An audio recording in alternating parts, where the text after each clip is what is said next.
Thank you, Rebecca. Thank you, everybody. It's my pleasure to introduce the speaker tonight to give the Clem Oration, which is held every year.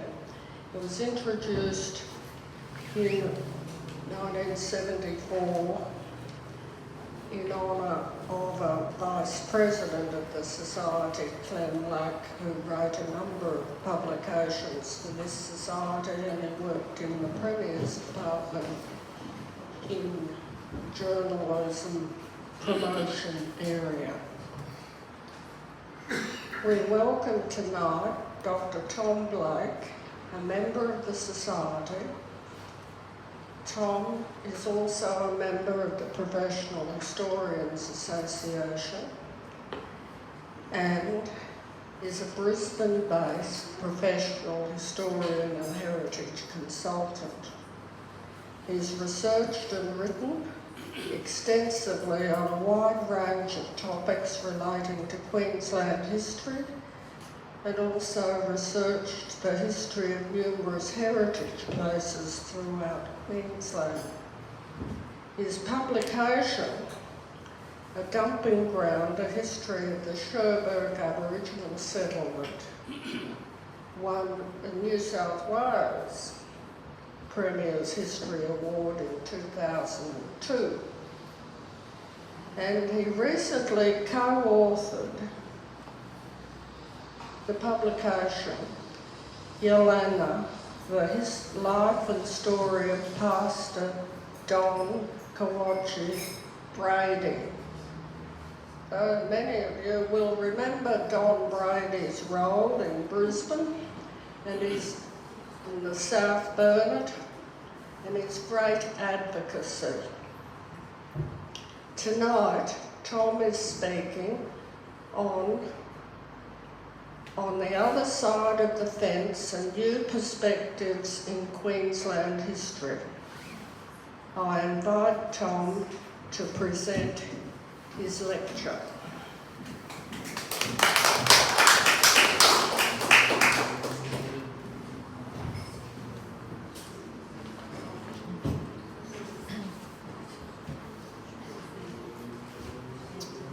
Thank you, Ruth, for that welcome.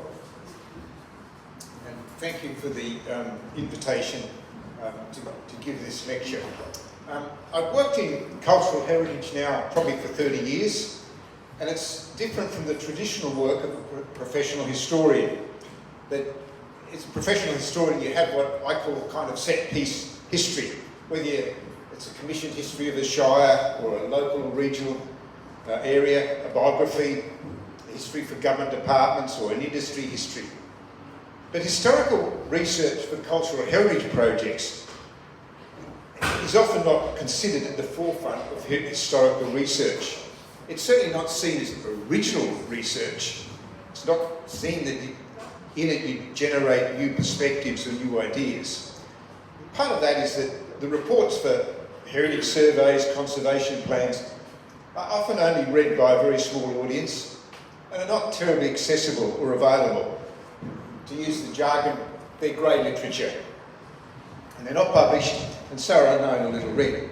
But I suggest that cultural heritage studies creates more than often not accidental history.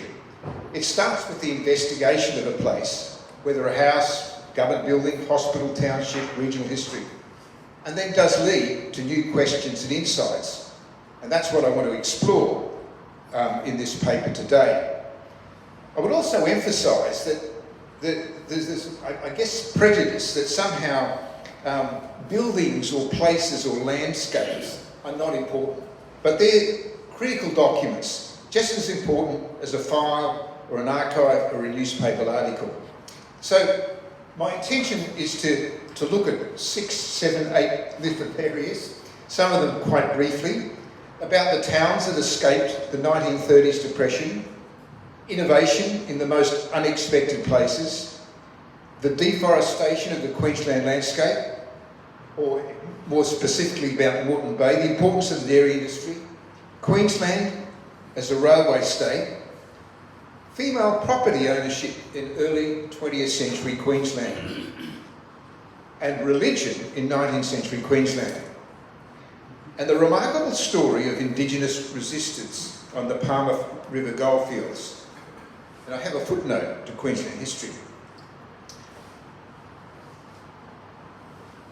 30 years ago, I was involved in a project which was called the Mackay Region Pilot Heritage Day, grand title. And it encompassed not only Mackay, but also the region. But what struck the team that we were working on in this project from the very beginning, that there was something quite different about Mackay, and particularly looking at the buildings in the 20s and the 30s.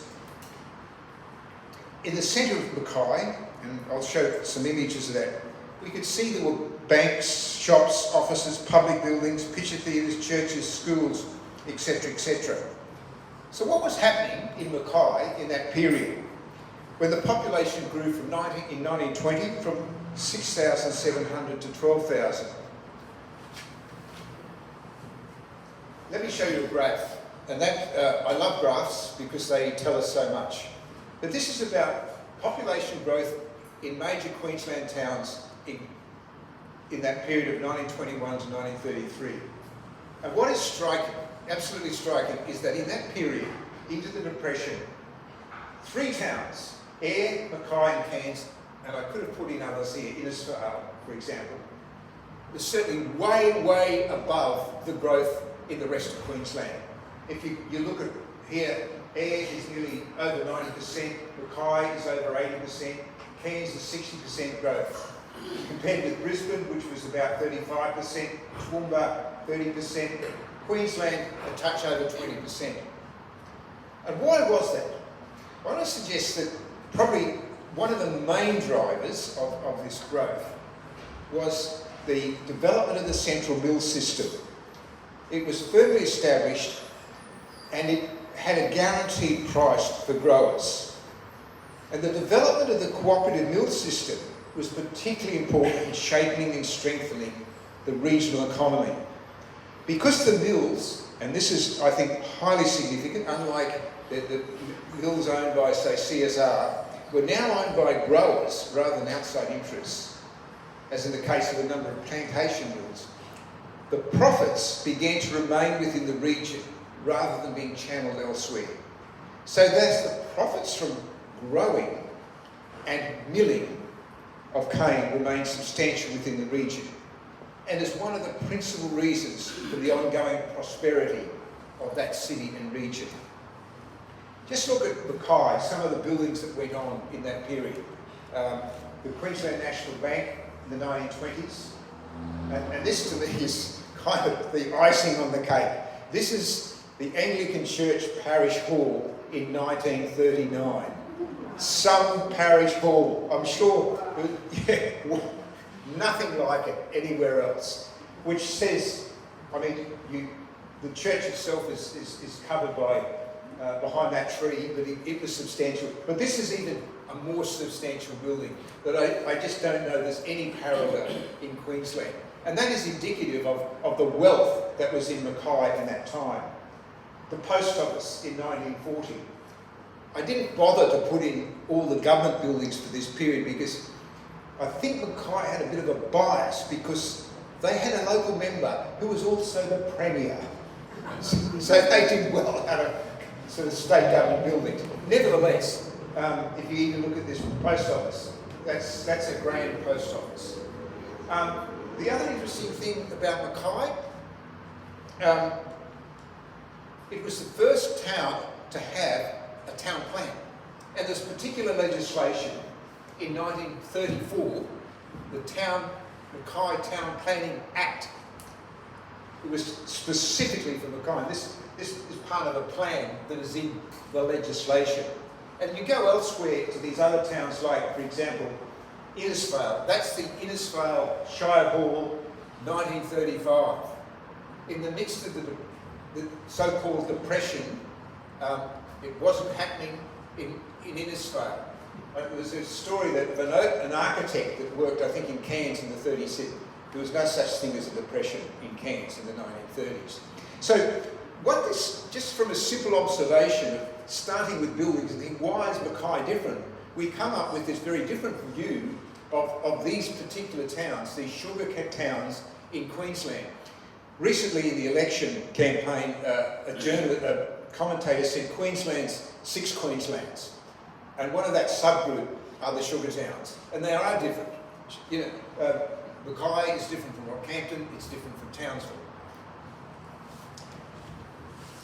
Let me move on. Innovation in unexpected places. I came across this image by accident in McMahon's great work on merchantable timbers of Queensland. I've never seen it before. I've had an interest in bridges and had no idea where Alligator Creek was. It's a tributary of the Fitzroy River about 30 kilometres north of Rockhampton near Yamba. In 1877, this bridge was built across the creek to improve travel for the growing volume of traffic as pastoralist established runs to the north of Rockhampton. It was the most unusual and innovative structure that is featured briefly in the histories of Australian bridges. Colin O'Connor, in his classic work, Historic Bridges of Australia, notes that it was the first known Australian-designed long-span bridge. Greg Nolan, in his thesis, The Forgotten Long-Span Bridges of Australia, commented that it was a remarkable timber girder bridge with a complicated system of understrutting and diagonal metal ties. Now, neither O'Connor nor Nolan mentioned the designer or had a correct date. But researching this topic, what I call PT post-Trove, and the other search newspapers, it was easy to find out and cover the design and the date. It opened in 1877, and it was designed by Alexander Jardine, the engineer of roads for the Central District of Rockhampton in central Queensland. The bridge was of a particular design, which was called Think Truss. And when you look at it, you think, how does that stand up? In the US, they were mainly rail bridges, and they did fail, they did collapse. This one never did. It was interesting that Jardine, a young engineer, opted in this way for a bold and daring solution. He rejected the traditional approach of a trestle bridge, probably with piers and what would have been considered incredibly innovative. And when you think that this is north of Rockhampton in the mid-1870s, it's not where you'd expect innovation to occur. The bridge was in operation for 83 years and it was only demolished in 1960. And I just realised recently, actually, as a 3-year-old child, I didn't travel across this bridge. I don't know whether anyone else can sort of claim that they might have travelled across that bridge. So if you were travelling between Rockhampton northwards before 1960, you may have. Just a word on Jardine. He was the son of John and Elizabeth Jardine, and they were early residents in the Rockhampton district. At the age of 21, he was a member of an expedition party from Rockhampton to Somerset at Cape York. He later became a surveyor in the office of the Engineer of Roads for the Northern District. In 1874, he designed, in conjunction with Frederick Brearley, the engineer in charge, a timber rail bridge over the Dawson River, which was the longest timber bridge in the Commonwealth. I just cite this as an example of, and there are many, of innovation that happened in Queensland that we don't often recognise. This was exceptionally innovative. No one had built a bridge like this, certainly not in Queensland or even in Australia. And it's like we kind of think at the back and beyond. But in another sense, it wasn't. He was lived and designed in Rockhampton. And he was, as everyone, was part of this global information network where there were magazines and journals that he could read. And no doubt, it was most likely in Rockhampton. He'd read a journal article about a Think Bridge and said, I can do that. So just as an example, I think of and I could be here all night talking about other examples of innovation, but a pretty extraordinary piece of innovation.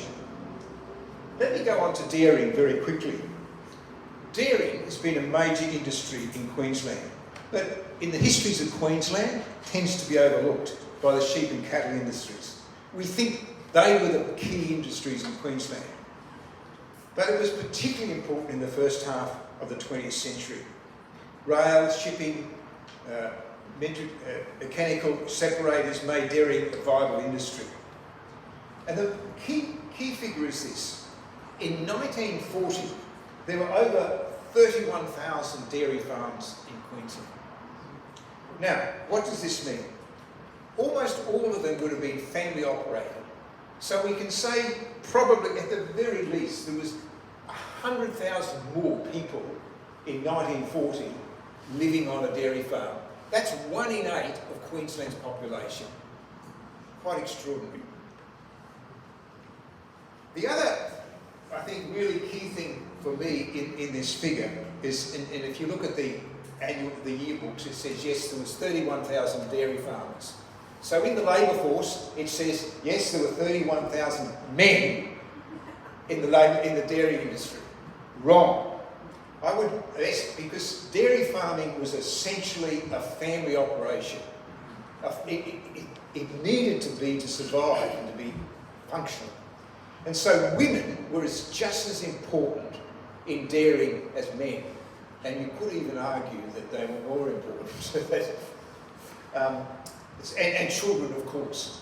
So I think, I just want to point out very briefly that the great neglect is the role that women played on the farm.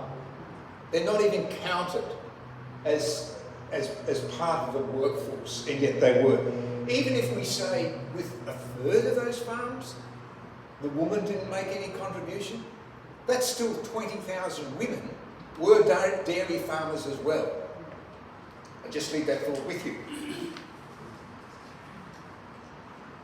Rail. Now, I guess, again, the history of rail has been well documented, and I can speak all night about that, about the significance of rail in Queensland. And that rail, but I just want to briefly, and this is my point, is that what I uncovered in doing some research for the Workshops Rail Museum, what makes Queensland stand out as a railway state? And it's simply this. This is a graph of kilometres built per 1,000 persons, and comparing Queensland with other states, the US and the UK. So Queensland, by 1900, had built 9 kilometres of rail per 1,000 people. Victoria was a fraction over 4 kilometres per 1,000 people. New South Wales was a fraction over 3. South Australia was a bit more, 7.5. Significantly, the US, with its much larger population, was less than 3 kilometres per 1,000 people, and the UK was just about 0.5 of a kilometre per 1,000 people. So, in a sense, Queensland was the rail state par excellence, because it was building more rail track per kilometre, per capita, than anywhere else in Australia and the world. I haven't checked European statistics, but I thought that if there's something to market by, certainly is the US figure. And so it just, I think, reinforces just how critical rail was. I guess, having said that, Queensland had certain advantages in developing rail. By and large, lots of flat country. It wasn't like having to cross the Rockies or major mountains, generally. And the 3'6" gauge made it a bit cheaper. But just this remarkable statistic about how eager Queensland was to build rail. Deforestation at Moreton Bay. Clem wrote with Sir Raphael Salento in their book, The Triumph of the Tropics, this statement. And perhaps we think that Triumph of the Tropics is a bit sort of old-fashioned now, and we can move on. But there's this remarkable statement that I'm just staggered, in a sense, that has been totally overlooked. And he says this in a chapter entitled The Frontier of the Forest and Reforestation. He says, the decimation of the Aboriginal tribes was aided by the wholesale destruction of the vast forests that sheltered the animals and the plants, formerly flourishing abundantly, on which they relied for food. No one, I think, has ever taken up and started to look at that question seriously. I was at a conference recently on Moreton Bay. Lots of papers, very good, but not one mention, perhaps, of deforestation at Moreton Bay. Gary Bacon, who was here, he alerted me to this, the writings of Cunningham in September 1824, and he said this, going up the river. Hitherto in our examination of this river, we have been only gratified with the distant view of the pine. We approached one of a magnificent statue, the monarch of these woods. It was totally impossible not to halt a few moments to admire this noble tree. That's the hoop pine. This country, when the settlement was established, was rich in timber. But very quickly that all changed. And timber was started to be used as an expert. And it's remarkable from day one how much timber was exported from Queensland. And this is just a snapshot of ships that left Brisbane, and thanks to Roger Ford for this, in 1827. 11 pine logs, 13 pine logs, 27, 68, 31, 40, 36. So it was clearly became very quickly a major industry. The other issue to explore is how much is clearing timber for agriculture, and that is something that can be documented and examined. How much timber was used in construction of buildings. Timber for domestic use, for cooking and heating. How much did that take up to maintain more than 1,000 people over 15 years? So I've been asked to actually give a paper at a conference next year on this in more detail. So I'll explore that. So one of the interesting issues to explore is how much timber was used in cooking and heating for 1,500 people. I've got to suggest the way I might sort of do this analysis. My brother lives on a farm and he's almost off the grid, and he just uses timber for cooking. So I'm going to suggest to him, Mark, can you, pardon the pun, can you keep a log of how much timber he used? So we will be able to work out some estimates of how much timber had to be felled just to sustain the daily needs of people at Moreton Bay. But what's clear is when we look at this image from 1831, now it's a drawing, I know, and always with this, it's a bit speculative, but you really get the idea that even by 1831, there's not too many mature trees there that are left.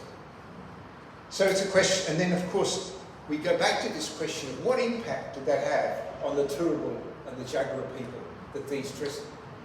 I thought from that quote from Cunningham, those majestic trees, how would we even feel if every hoop pine in Brisbane, every bunya was cut down? But for the Turrbal people, this was an absolutely devastating loss. These trees that were sacred, but also were their livelihood. So many food resources came out of the trees. I've actually, amazingly, the Peakchester people, I put this in just as a post to 1825 devastation.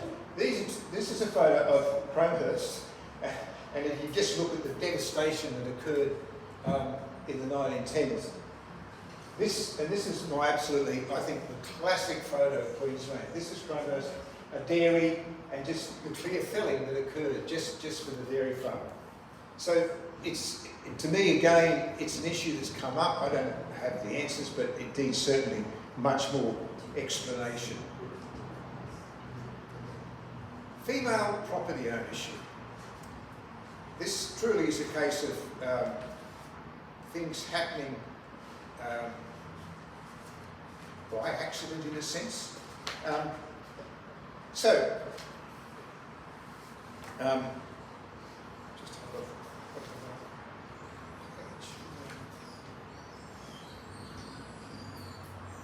this is a house at Baduri, Pisa, no, bit house. And I had to work on this place and write a conservation plan for it. I thought pretty simple, straightforward. Well, when there's not many documents. And I thought what I had to do is basically find out who owned the house and who built the house. It actually turned out to be a much more interesting and fascinating story. Mary Dillon came to Baduri in the mid-1880s with her husband Andrew. He'd taken up the position of manager of Breadalone Station. Soon after they'd been in the Baduri district in 1887, Andrew was killed in a horse accident. Mary was the sole beneficiary of the estate. It included a block of land in Birdsville and £800.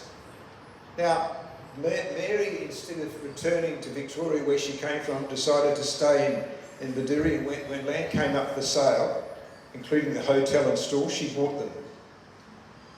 And then she married again. She married John Grey Brodie in 1890. They had 2 children, and then he died in 1895. I haven't got time to go into all the complications of this story. Let me say, she didn't kill him. See, so from the second husband, she inherited £500. But from the first estate, she bought 12 blocks of land in Baduri when land came up for sale. And also during this time, she acquired a lease on a hotel in Winton. In 1899, Mary married James Craigie. He was the manager of Roxburgh Station, and who also incidentally was the father of 8 Aboriginal children. He died in 1911, and she was the sole beneficiary of his estate of £12,700. Very suspicious. I haven't got time to tell you all the details. The only thing I will say quickly, she was the beneficiary of each estate, and the sole trustee. After James' death in 1911, she decided to leave Baduri and went and moved to Brisbane. In 1914, she sold her Baduri properties and transferred the lease on the Murrubulla run to none other than one Sydney Kidman, the cattle king. Now this story was a revelation for me. I'd never come across kind of anywhere people talking about women in that period owning land. And what was unusual, she just didn't own one 16-perch lot. She owned a number, and not just in Baduri, but Birdsville and Winton. So it left it there. I thought, well, that's a bit freakish. I'll never hear this story again. Then I had a task in the Planning Environment Court. It's really quite straightforward. This was an issue over the age of the house and wasn't built pre-1911. And I did the research, and yes, the lot was purchased in 1905. It was mortgaged for an amount that would have covered the cost of the building, a modest timber cottage. Case closed, I thought, but not quite. The lot had been purchased by Francis Howard, wife of Charles Howard, but not in his name as well, but someone else, John Dart. It was mortgaged for £300 and a house built shortly after. But a year later, she became the sole owner. In researching Frances' background, it uncovered that this was not a one-off property acquisition. Much earlier, she purchased with her husband a lot at Kangaroo Point and subsequently built a house there. The newspaper references indicate by about 1900, Frances was living at Manly and was engaged in buying, selling and renting property. It's what is uncertain whether Frances owned any or some of these properties and whether she was just acting as an agent. For example, one advertisement said to sell 3 rooms, shop, Wynnum Jetty, a bargain, apply Mrs Howard. Another, 1901, to let, house and shop, adjoining Manly Station, rent moderate, apply Mrs Howard, the Esplanade. 1905, for sale, 2 allotments, also shop and dwelling in good position. Wanted, price for building hall and cottage. Plans and specification, Mrs Howard's. Another, in 1905, Manly to let, new 5-room cottage. 1910, Manly to let on beach, Clydebank, furnished 6-room, 4 bedrooms house. She definitely purchased a lot at the Esplanade, where this property is still, in 1910, and then she purchased another house on the Esplanade between 1901 and then bought it back again in 1904. She moved to Kangaroo Point in 1910 and then to Hawthorn before returning in 1926 back to Manly. So she didn't own one lot, she owned 6, 7. It was interesting, in this court case, I'd written this interesting story about Frances Howard. I remember my barrister saying, well, look, that's not key to this story about the date. But he said, put it in as an appendix. Well, it turned out the judge was absolutely fascinated by it because he actually lived at Manly and he thought, wow, what a story about someone that lived at Manly. But by this time, the research was completed. I was more intrigued about that story of another woman owning multiple properties in the early 20th century. Was this just a remarkable coincidence? And then another house at West End, 69 Thomas Street. I was commissioned to write a brief history of this house because someone had complained to the council that it was not being used as a house. It was actually a community facility. A number of different groups were using it. And what I uncovered was that it had been a hospital from 1913. It was actually built by a woman called Ellen Prudence. She'd inherited the land and a cottage from her father when he died in 1910. She knocked down the cottage and built a maternity hospital. Another woman owning land. So it goes on. But if you look at, for instance, start reading the Queensland Historical Journal, History Journal, you go to the November 2006 issue, and there's an article on Robert Cribb. Do you remember that one, Deborah, do you? Well, again, it's reading things that don't mean much to us, but I'll just quote what's in that article briefly. Robert's wife, Mary Elizabeth Sutherland, like all her brothers, had property, a healthy bank account of her own, and a personal will. All the women, this is what this article says, and the men in Robert's Jr.'s family owned land in their own right. Sarah, his first wife, had her name on the titles of at least 4 properties and had sold 5 titles jointly with Robert before she died in 1857.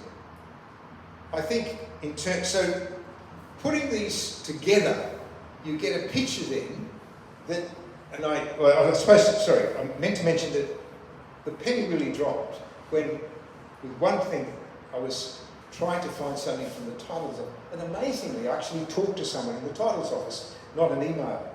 And it was a person, a male, who he clearly worked in the titles office for 40 years. And I said to him, was this unusual that women owned property in the early 20th century? And he said, no. So there's a whole area of research there. for us to really rewrite, I think, the history of women in Queensland. We'll deal with dairying and now with land property.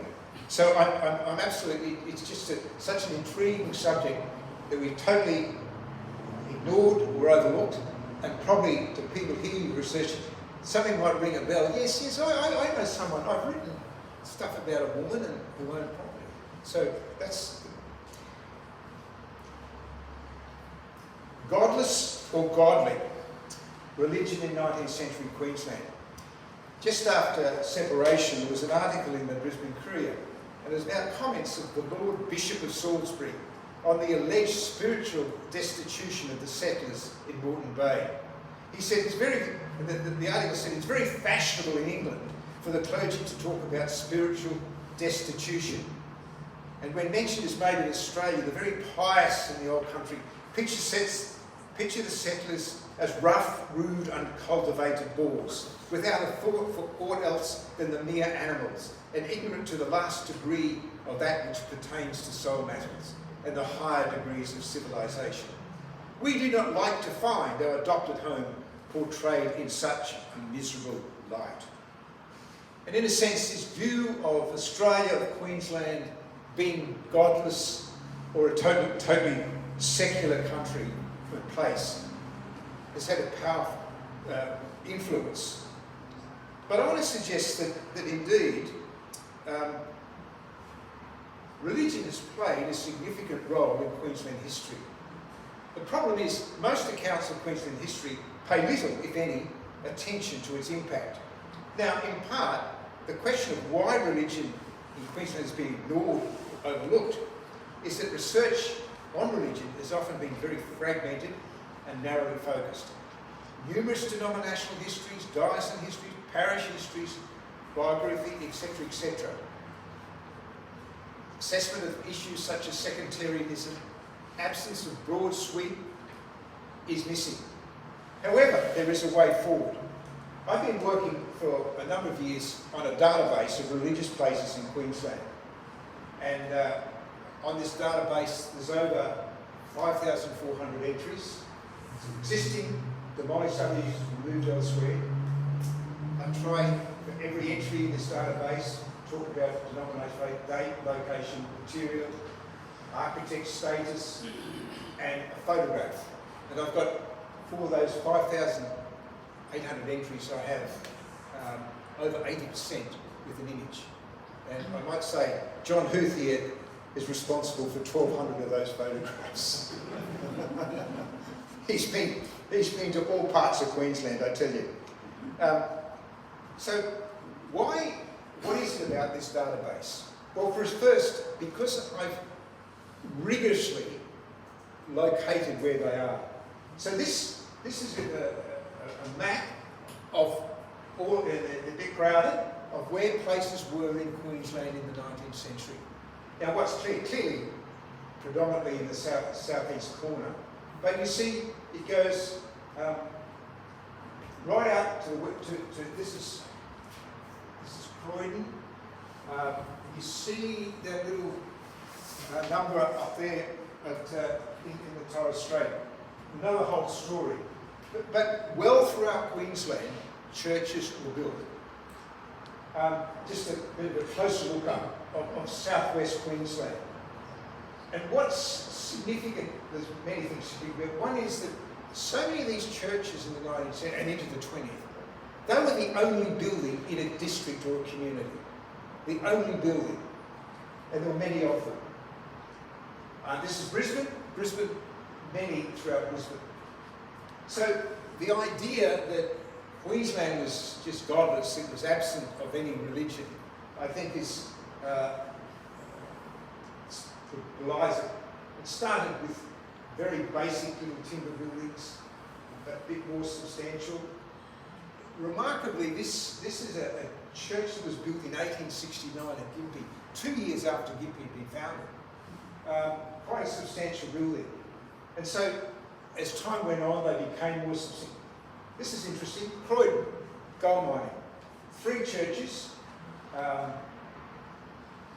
Anglican, Methodist, Catholic, all from the 1880s, 1890s.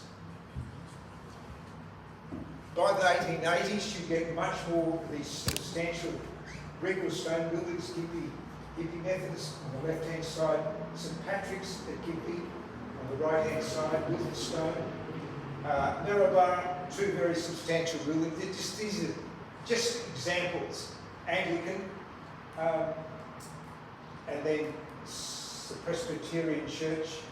This Anglican church cost, I think, something like £5,000 to build. Very substantial. And of course, in Brisbane, we have St Stephen's Cathedral from the 1860s, 70s, and Fusion Chapel earlier. But I think if we kind of want a proof about this godliness that existed, Torres Strait, as I said, London Missionary Society came to the Torres Strait in 1871, and they established themselves on most of the islands in the Torres Strait. Even to this day, the Torres Strait have more churches per capita, I suspect, suggest than anywhere else, certainly in Queensland and Australia. In these little islands with a population of 100 or 200, there's a church. And they all had churches, certainly by the early 1910s. This one is similarly, and this is an example to me of a church kind of in the middle of nowhere. There's no town there. It's just this church and a cemetery. And that's so typical of what happened. This is an 1890s church. But I guess to kind of strengthen this argument is what I'm calling the godly mile of Ann Street. Actually, it's not even a mile. It's only 800 metres, but just to round it out. In 1900, if you walked down Ann Street to the valley, starting at the corner of Albert Street, here we have the Albert Street Methodist Church, built in 1889. Just across the road is the Ann Street Presbyterian Church. Almost next door is the Salvation Army Temple, built in 1891. Remember, the Salvation Army only came to Queensland in 1885, and within 6 years they built this temple that they claim could seat 1,800 people, twice the number of Albert Street, and many more than the cathedral. On the corner of Ann and Edward Street was the Free Church of England. It's now it was demolished for the railway. A bit further up, this would have been a cleared site by then. It was the United Free Church. A little bit further up, I must confess, not exactly on Ann Street, but you could really, it's very visible from Ann Street. Wickham Terrace Presbyterian Church, 1888. All Saints Anglican Church, 1869. And just next door, back in Wickham Terrace, St Andreas Lutheran Church, 1882. And then in 1900, if you're walking up there, there was a vacant block of land. They were getting prepared to build St John's Cathedral. And then a little bit further up, the Church of Christ from 1898, which was originally the Free Methodist Church. If reflecting on this, that number of churches in such a short space, I ask the question, where else would you find that in Australia, or even in, for example, the UK? I think in London, for example, I can't imagine where you'd find that many churches in that short distance. Of course, if you just want to speculate and say, let's flip forward another 40 years, we went further down Ann Street, there are the foundations for what was going to be the largest cathedral in the world. So, a very kind of religious thoroughfare. So, I just point out, so the question is, Queensland, godly or godless? I guess the answer to that is both. In what measure? That's an interesting thing.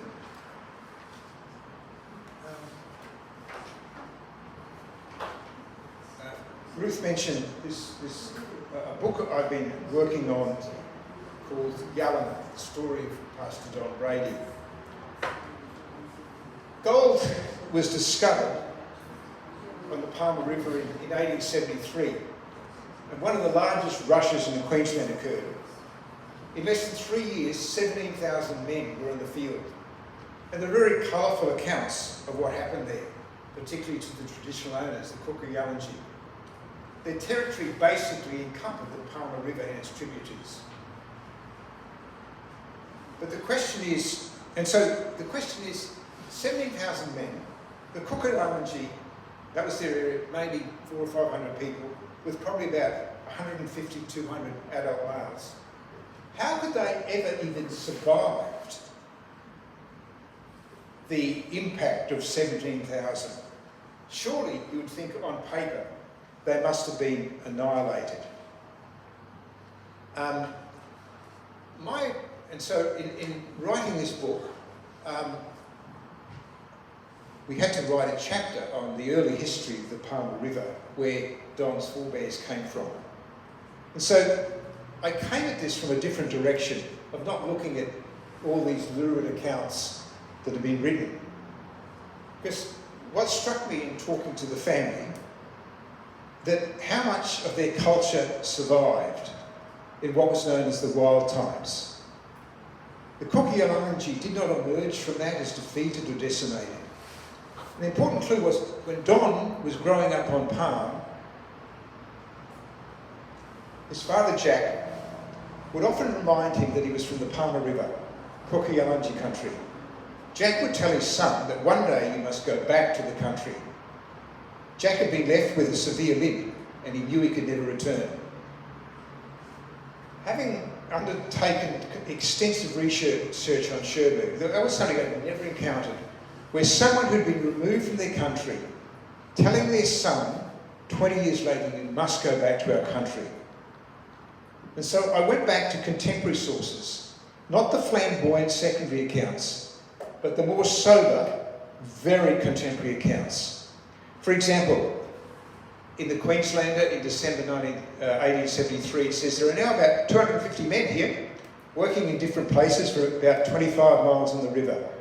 The darkies are very numerous and do not like being put off their fishing grounds on the river.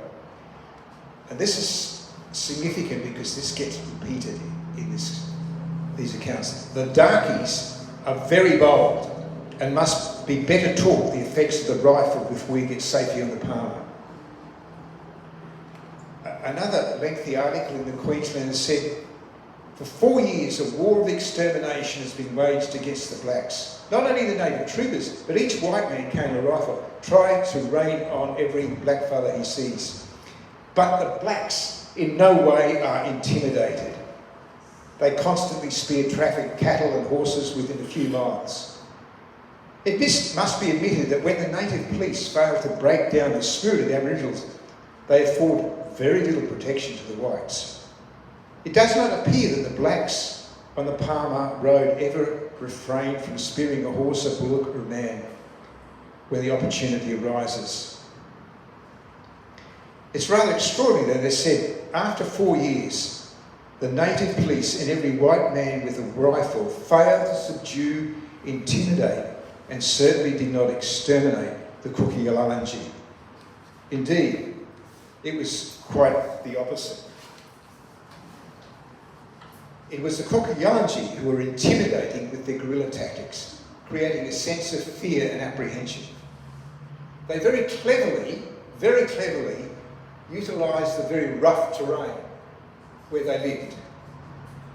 And in a sense, what happened during those periods, there was a reign of fear. The very fact, the Cooktown Herald says, of white men giving way to the savage must necessarily tend to increase the importance of the natives in their own estimation and make them bold in consequence. The native police essentially were useless in this situation.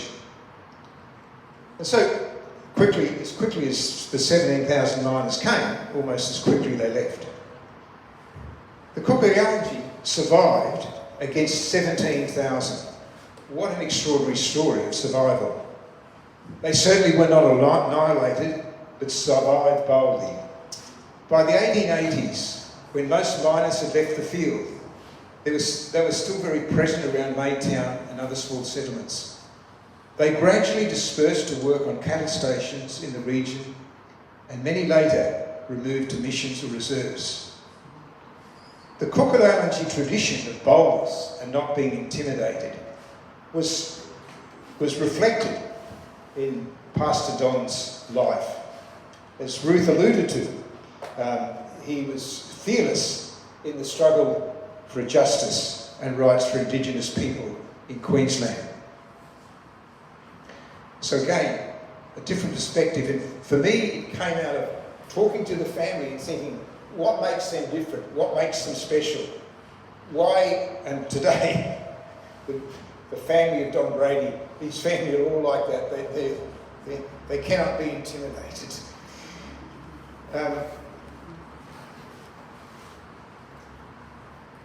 I'll leave with a footnote. This is about a small district in Queensland, probably unknown to most. It's obscure, off the beaten track. There's no main highway or railway line passing through. Even less known, there was a small community of Russian speakers. It was the community of Targini.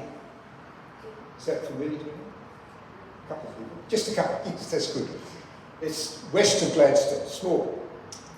I was commissioned 15 years ago, no, 20, sorry, to write a history of this community. Most of the properties have been resumed by the Queensland Government, who declared a state development area, ready for a major industrial complex. I approached this task thinking it was quite conventional history: farming, dairying, small crops, pawpaws, cattle, school, hold, cemetery, a store, etc., etc. But when I started, I was introduced to some Russians, or we would call them White Russians, but these were more particularly old believers. And they built this church in Targini. No names.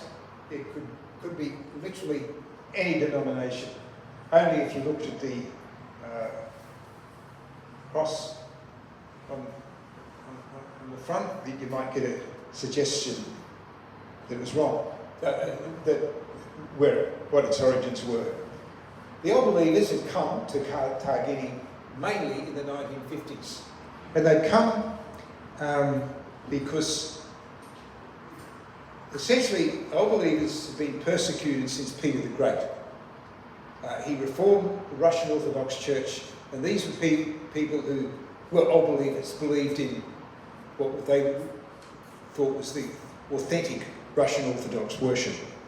So they were persecuted, particularly persecuted by Stalin in the 1930s, and so as a result they went to China, particularly to Harbin, and then under Mao in the 50s they were persecuted once more.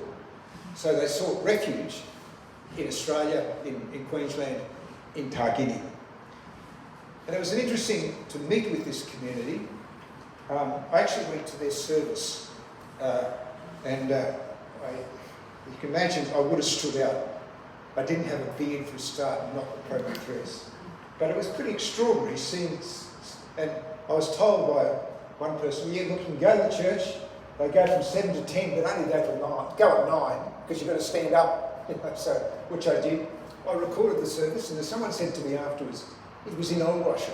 I mean, the extraordinary paradox is standing in this little church, listening to Old Russian liturgy, and through the window there is a classic Australian pastoral scene of cattle. Could not be more of a contradiction. Now, it might seem that this is just really a little footnote. Barely would you ever put it in a major history of Queensland. But on reflection, I think yes, because they came to Queensland for one simple reason. Not for any economic reason, but like most asylum seekers, they came for peace. We think of all the people more recently in our state that have come just for peace, whether it's from Myanmar, whether it's from Iran, Afghanistan, Sudan, Palestine. This very distinctive group of people who have come just for peace. And that's actually a very important chapter in our history, that people have come here for no other reason that this is a place of peace. That came to me very powerfully. A couple of years ago I was in an Uber. I had a very jovial driver. He was just so happy. And we got talking. Surprise, surprise, I talked to the Uber driver. And turned out he'd come from Afghanistan, Kabul, actually. And he was telling me just what it meant to live there in Kabul. And just how devastating it was. So basically he became an asylum seeker. He came to Brisbane and he's driving Ubers. And I'm thinking, you're happy you're driving the Uber? I mean, how little are you making? But he said to me, he said, Australia, this is a diamond country. Thank you.